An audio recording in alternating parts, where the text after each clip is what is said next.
So if you're like me and you use the microwave a lot, and also happen to hate burning your fingers because you happen to have very thin bowls and you tend to overfill them like I do, then a bowl cozy is going to be a very handy thing.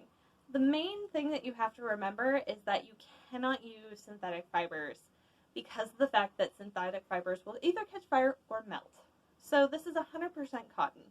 100% cotton on fabric on one side, the other side, and the batting inside. So I cut this as 10 by 10 inches, and that's about how much you'll need of each thing. Well, of the batting, you'll need 2 of those. And it fits my bowl. However, I also have to admit, I make mistakes. This is what not to do, and I hope that you can see how I accidentally ended up with this instead of that. Alright, let's jump into it. As I'm giving my brother-in-law a very unimpressed look, if you haven't noticed, I did all of the cutting and ironing and the filming for this portion all in one day. So if you kind of look at it and be like, she's wearing the same outfit, I swear it was all done on the same day just to save myself some sanity. Okay, so for bowl cozies, you need cotton, and 100% cotton.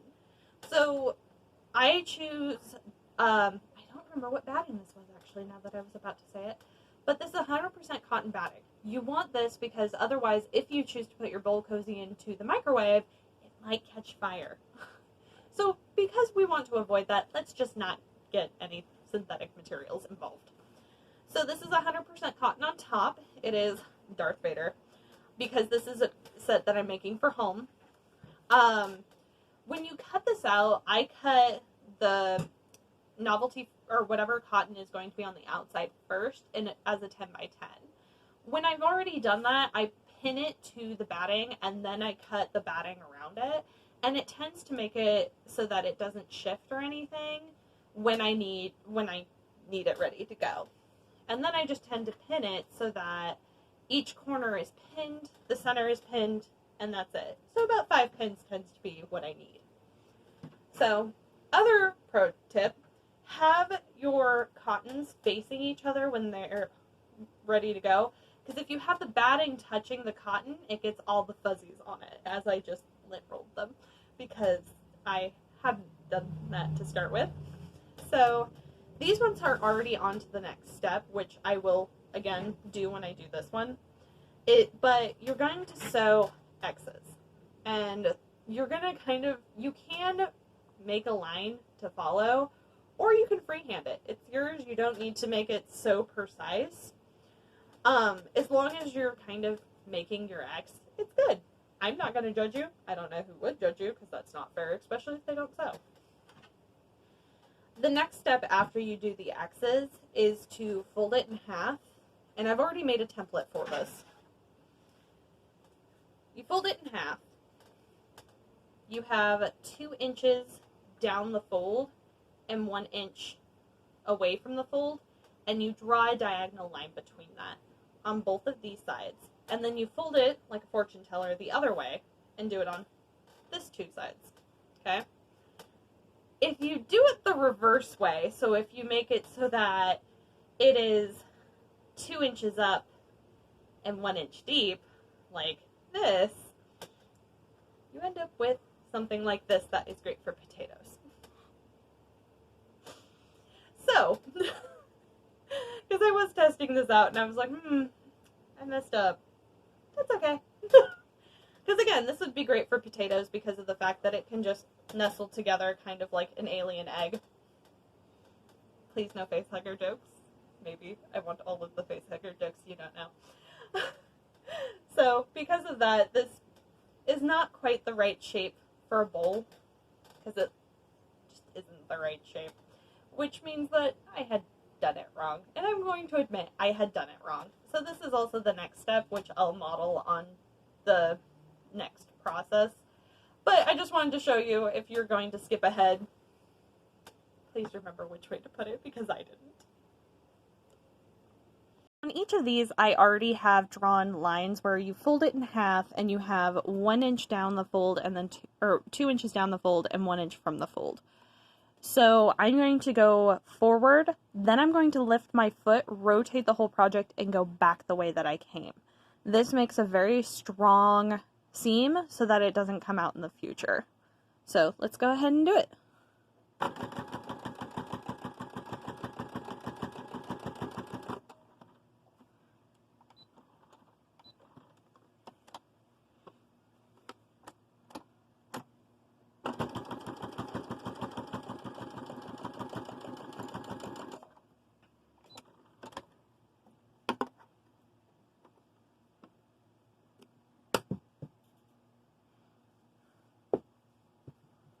I'm going to go ahead and cut and trim it very close to the seam I did, and I'm going to repeat that 3 more times.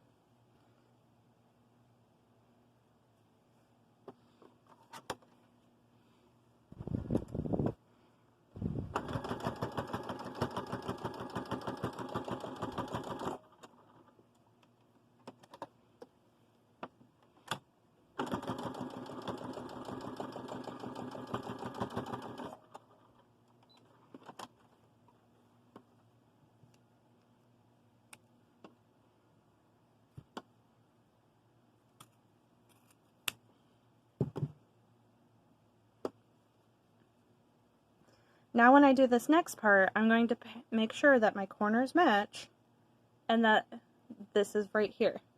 However, it is on this side. So, now I'm ready for that one.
Now I have the first half of my bowl cozy.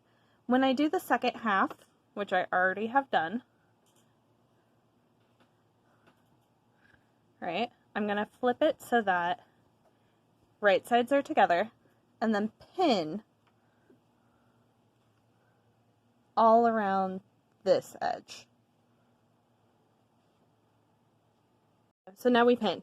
So I match these 2 seams right here and I put a pin perpendicular or parallel to the actual seam on all 4 to make sure that when I sew it, that seam stays matching. Now, I'm going to pin all around these edges.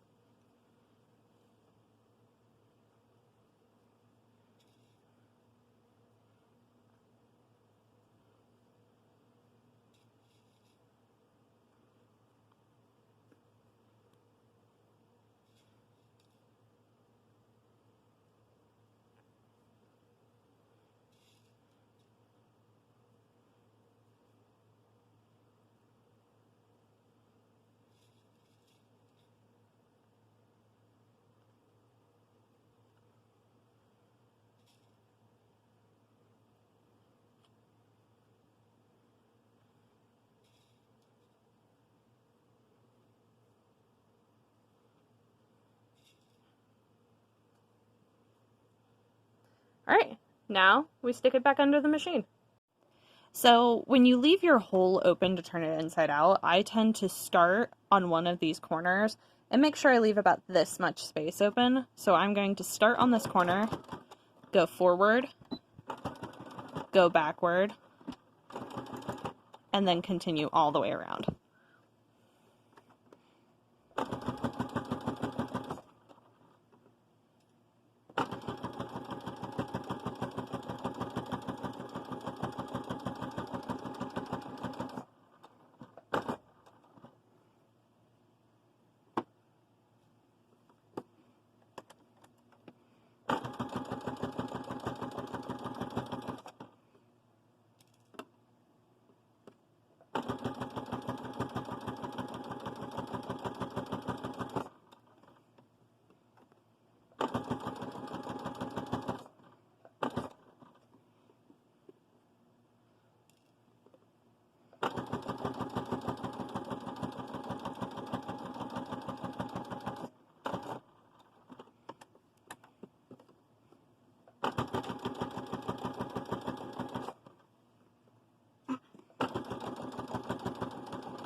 Now, before you turn inside out, you need to trim your corners so that they are significantly less bulky.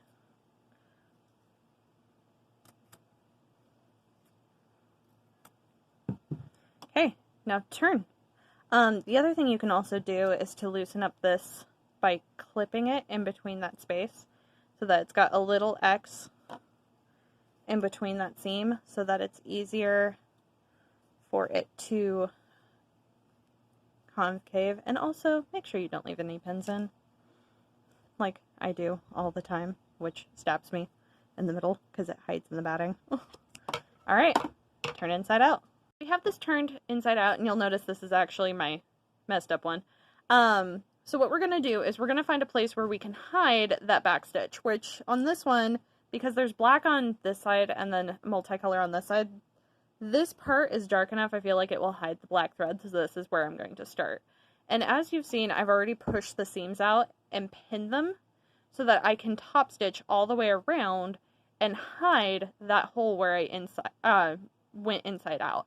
The reason why I top stitch instead of slip stitching this is because I feel like it makes a much more even top and makes it hold its shape longer. Now when you top stitch, and you'll notice that this is slightly bulky, when you top stitch you're going close to the edge and just going around. And you're going to have to stop on the corners, lift, and keep going.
So now that I've gotten to the part where I started, I'm going to go forward, go back, go forward, and then I'm done.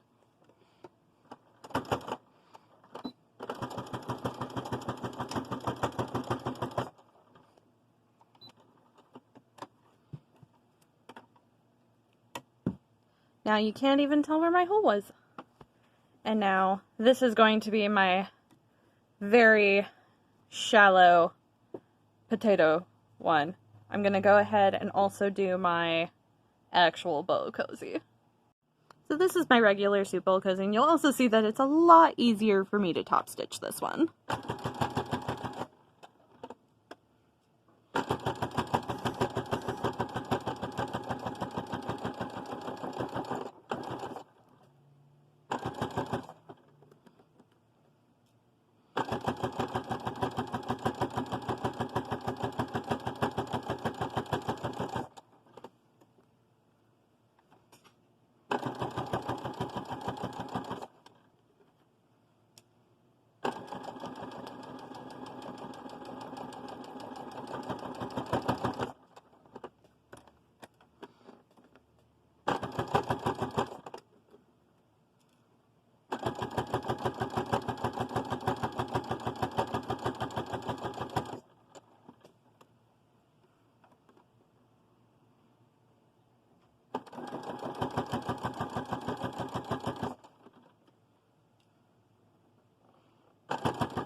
Alright, now this one's done.